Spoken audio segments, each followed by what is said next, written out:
Now first type that is budding, जो asexual reproduction का पहला टाइप है जिसको हम बर्डिंग कहते हैं। बर्डिंग में एक्चुअली होता क्या है?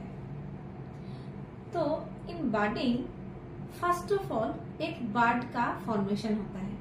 अब इट इज क्वाइट नेचुरल, हम पहले सोचेंगे कि बर्ड क्या है मैम।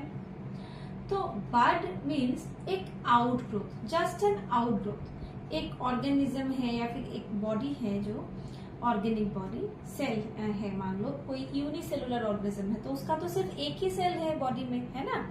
तो उस एक सेल में या फिर एक ऑर्गेनिज्म के बॉडी में अचानक से एक बल्ज, एक ओवर ग्रोथ, एक आउटकम आ जाएगा बाहरी तौर पे, ऊपर ऊपर एक, जैसे हमारे शरीर में स्किन में एक जैसे फोरा का आ जाना जैसे। तो ये बर्डिंग नहीं है, पर ऐसा ही कुछ आ जाता है और वो चीज से एक नया इंडिविजुअल, जैसा कि जिसमें से ये ग्रो हुआ है, ठीक वैसा ही एक और एक इंडिविजुअल जब ग्रो करता है तब हम उसको बर्ड कहते हैं। तो bird is an outgrowth that is capable of producing a new individual. The students who are writing or noting down, please listen to me carefully and write it down. Bird का जो definition है मैंने board पे नहीं मैंने right किया, आप लोग लिखो, मैं बोल रही हूँ। So what is bird? Bird is an outgrowth that is capable of producing a new individual. तो मान लो एक ईस्ट सेल है, ईस्ट एक फंगस है जो यूनिसेलुलर फंगस है, उसके बॉडी में एक ही सेल है। तो ये इसका सेल है और ये न्यूक्लियस सेल के अंदर। अब ईस्ट सेल में व्हाट हैपेंस, अचानक से ईस्ट सेल में एक बल्ज जैसा आ जाता है, एक आउटग्रोथ आता है इसके, और इसका जो न्यूक्लियस है वो भी डिवाइड होने के लिए तैयार हो जाता है। जो न्यूक्लियस है वो थोड़ा इलोंगेट हो जाता है ऐसे। ये पेरेंट सेल है, ईस्ट सेल जो ये पेरेंट सेल है, और यहाँ पे क्या देख रहे हैं कि बर्ड जो है वो इमर्ज हो रहा है, निकल आ रहा है। इमर्ज मतलब निकल आ रहा है, और इसके अंदर जो न्यूक्लियस है वो भी डिवाइड होने के लिए इलोंगेट हो चुका है। अब नेक्स्ट स्टेप में जो न्यूक्लियस है वो टोटली सेपरेट हो गया है, दो, एक से दो हो गए न्यूक्लियस। न्यूक्लियस सेल का वो पार्ट है जहां पे जेनेटिक मटेरियल होते हैं। ओके, न्यूक्लियस, और वो दिखता भी है माइक्रोस्कोप में, जब हम देखते हैं तो न्यूक्लियस हमेशा सेल में डार्क कलर का दिखाई देता है, चाहे वो आप कोई प्लांट सेल हो चाहे एनिमल सेल हो। न्यूक्लियस जो जगह है सेल में वो डार्क कलर का दिखेगा आपको। अब यहाँ पे देख रहे हैं हम ईस्ट सेल में कि ये न्यूक्लियस दोनों डिवाइड हो चुके हैं, दो में डिवाइड हो चुके हैं, और देन साइड पूरा ये जो बर्ड है वो अलग हो चुका है। यहाँ पे पूरा जो पेरेंट सेल है उसमें से ये बर्ड, पहला बर्ड अलग हो चुका है। अब इस बर्ड में से दूसरा भी एक डॉटर सेल हो गया, फिर तीसरा, चौथा, पांचवा, ऐसे डॉटर सेल्स होते जा रहे हैं, और ये अलग भी नहीं हो रहा है, ये एक साथ ही जुड़े हैं। तो ये जब अलग भी हो जाते हैं, जब ये अलग अगर हो जाएंगे और गिर जाएंगे, जो भी जिस सबस्ट्रेटम, जिस भी जगह पे ये ग्रो कर रहे हैं, तो वहां पे एक नया ईस्ट सेल, फिर यही डॉटर सेल्स एक नए ईस्ट सेल के जैसे बिहेव करेगा। और इनमें से अगर वो लगे भी रहे हैं पेरेंट सेल से, तब भी ऐसे चेन ऑफ सेल्स आपको माइक्रोस्कोप के अंडर में देखने को हमें मिलते हैं। तो ऐसे बर्डिंग प्रोसेस से, कहा पहले एक था अब कितने हो गए, तो ऐसे ये ईस्ट जो है वो बर्डिंग प्रोसेस से रिप्रोडक्शन करता है। इसके अलावा, ईस्ट के अलावा आप एग्जाम्पल के रूप में ईस्ट लिख सकते हैं, YEAST। ईस्ट एक टाइप का फंगस है जो भी ब्रेड, कॉन्फेक्शनरी, जो भी बेकिंग इंडस्ट्री है, वहां पे ईस्ट का इस्तेमाल किया जाता है।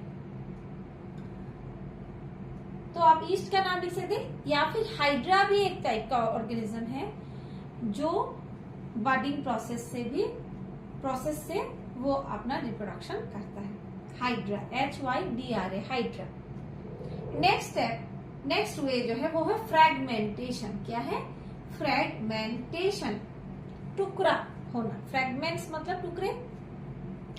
तो सेकंड जो हुए हैं वो है फ्रेगमेंटेशन। अब फ्रेगमेंटेशन में एक एग्जाम्पल हम ले लेते हैं स्पाइरोगायरा का। स्पाइरोगायरा एक एल्गी है। एल्गी का नाम सुना है आपने? अच्छा, चलो मैं बताती हूँ। एल्गी जो है वो प्लांट ही है, बट उनका जो बॉडी है, प्लांट बॉडी है, वो रूट, स्टेम, लीफ में डिवाइडेड नहीं है। एक थैलास लाइक एक फ्लैट स्ट्रक्चर होता है जो ग्रीनिश, देखने में ग्रीनिश है। कई बार आपने पानियों में ऊपर ऊपर तैरते हुए एल्गी देखे होंगे, या फिर जो स्टैग्नेंट वाटर है, या फिर जहाँ पे बहुत ज्यादा बारिश होती है वहां पे जैसे वॉल, दीवारों पे, या फिर जो जिस जमीन पे बहुत ज्यादा पानी जमती रहती है उस जगह पानी रहता है, तो वहां पे भी एक जैसे जहाँ पे हम स्लिपरी हो जाते उसको, वो जो होता है ग्रीनिश टाइप का, वो एल्गी ही है। पर उसका बॉडी जो है वो रूट, स्टेम, लीफ में डिवाइडेड नहीं है, पर है वो प्लांट ही। अब ये जो एल्गी है, कई बार वो यूनिसेलुलर एल्गा भी होता है, कभी बार वो मल्टी सेलुलर एल्गी भी होता है। अच्छा, अब ये जो है एल्गी, स्पाइरोगायरा इसका नाम है। कोई भी पॉन्ड वाटर अगर हम लेते हैं और उसको माइक्रोस्कोप में एग्जामिन करते हैं, तो मोस्ट ऑफ द टाइम्स वो ये स्पाइरोगायरा हमें मिलते हैं देखने को। और ये ग्रीनिश देखने में वो एकदम थ्रेड लाइक होता है, धागे जैसा। जब आप माइक्रोस्कोप में देखते हैं और उसको जूम करते हैं, तब आपको कुछ ऐसा स्ट्रक्चर देखने को मिलता है। और ये इसमें सेल वॉल भी होता है और डिफरेंट सेल्स होते हैं। देखो यहाँ पे 2 सेल है, सेल के बीच में एक डिविजन है, सेप्टा है, जिसको कहते हैं आप सेप्टा, डिविजन वॉल है। और ये जो आप स्पाइरल देख रहे हो ना, ये इसका क्लोरोप्लास्ट है। क्लोरोप्लास्ट एक ऐसा सेल ऑर्गेनेली है जिसके वजह से प्लांट्स का कलर ग्रीन होता है। Chloroplast contain chlorophyll. जनरली तो क्लोरोप्लास्ट सर्कुलर, ओवल ऐसे होते हैं, बट इन स्पाइरोगायरा ये एक कैरेक्टरिस्टिक फीचर है स्पाइरोगायरा का। आप इसको देख के समझ जाओगे कि ये स्पाइरोगायरा का सेल है। तो इसमें जो क्लोरोप्लास्ट है वो ग्रीनिश है, यहाँ पे मैंने ब्लैक इंक से ड्रॉ किया है, पर होता है ये ग्रीन कलर का।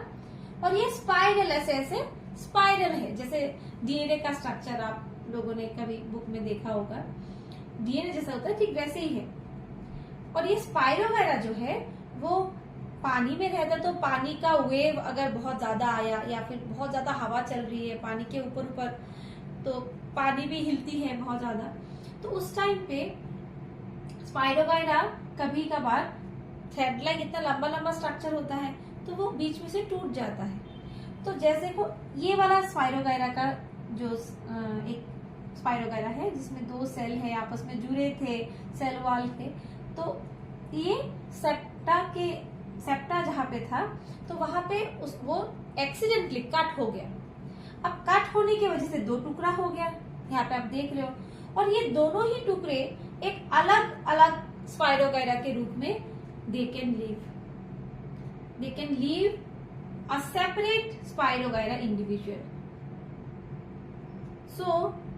तो एक स्पाइरोगायरा से यहाँ पे 2 स्पाइरोगायरा हो गए। So this is the second way, that is called fragmentation in the process of asexual reproduction, जहाँ पे fragmentation से reproduction होता है।